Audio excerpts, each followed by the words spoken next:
Welcome to the deep dive. Today we're going to take a bit of a shortcut, really, to being well-informed. We're diving into this fascinating linguistic magic Lego block. The root word BENE, our mission. Unpack what it means and, see how this one little piece builds a whole family of pretty powerful English words. So what is this BENE block at its core? Well, fundamentally it signals good or well, pretty consistently. And what's fascinating there is just how ancient that idea is, how resilient. This bene block, it actually came from the Romans. Bene just meant well or in the right way, like doing your homework bene, properly. And this little piece, it traveled through Latin, then into French, Italian, Spanish, and, well, eventually English. You even still hear it in modern Italian, right? So, I'm well. Right. So in English, you can pretty much always count on it signaling something good, kind, or helpful. That's quite a journey, a really solid foundation. Okay, so if BENE is our core Lego block, how do we start snapping other pieces onto it to build actual words? Let's maybe think of words like recipes. What happens if we add the idea of, say, doing or making to good?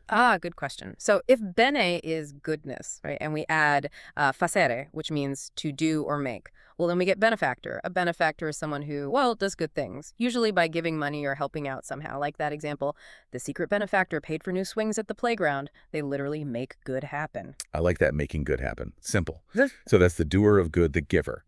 Okay, what if the goodness isn't really about action, but more like an intention, a positive wish for good? What Lego piece do we attach then?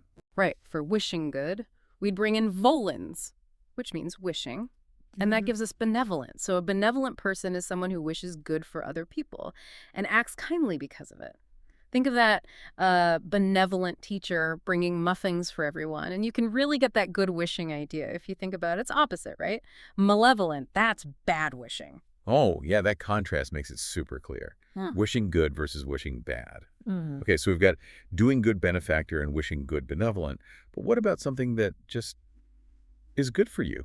Inherently helpful, doesn't necessarily need a person doing or wishing? Well, that's where beneficial comes in. Yeah. That word just describes something that is, simply good for you or helpful. Like the example, drinking water is beneficial on hot summer days. It just makes things good for you. You benefit. No complex intention needed, just helpfulness. Right, straightforward. And, okay, if there's someone doing good, the benefactor, there must be someone getting the good thing, right? Yeah. The person on the receiving end. Exactly. That would be the beneficiary. This is the person, or maybe even a group or thing, that receives the good stuff, the advantage. It's sort of the getter to the benefactor's giver, if that makes sense. We had that fun example, didn't we? The dog was the beneficiary of extra treats.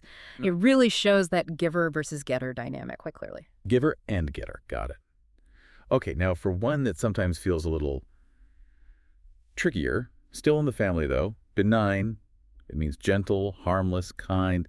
How does a BENE fit there? It's not always obviously doing or wishing good. That's a great point, actually, because it's sort of condensed its origin. Benign is essentially like a squished together form of good and born, bene in genus. So it implies a sort of fundamental, maybe inherent, non-threatening goodness, something good in its nature. Like when a doctor says, oh, the bump was benign, phew, right. It's comforting because it means it's harmless, not dangerous. Or, that image of a benign lion, a dental giant, good at heart, lets you ride on its back maybe. It speaks to that fundamental kindness or gentleness. Okay. Good, Born.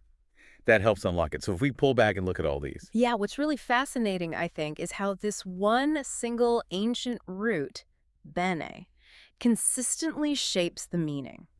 Goodness, kindness, helpfulness. It runs through such different words. Benefactor, benevolent, beneficial, beneficiary, benign. It's more than just, a language quirk. It feels like it taps into how we categorize positive things. And understanding these roots, well, it helps you grasp new words much faster, makes you more precise when you talk or write. It's like having a little lens for spotting the positive intent baked into the language. Definitely a useful lens. So for everyone listening, how can you keep this BENE goodness straight? Here's a quick tip. Maybe the little rhyme, BENE is best, BENE brings good. Or think of BENE not just as a root, but like the head of a family tree. Maybe the good parent root. And all its kids, the words built from it, they all have that goodness at their core, even if they express it differently. And that leads to maybe a final thought for you, a question, really. Now that you know this power of Bene, this little signal of goodness, what other words might you bump into just in your day-to-day life that carry this hidden message? And maybe more importantly, how might knowing this actually change how you read or how you listen to what others are saying? Hmm. Maybe start spotting the Bene out there in the world around you.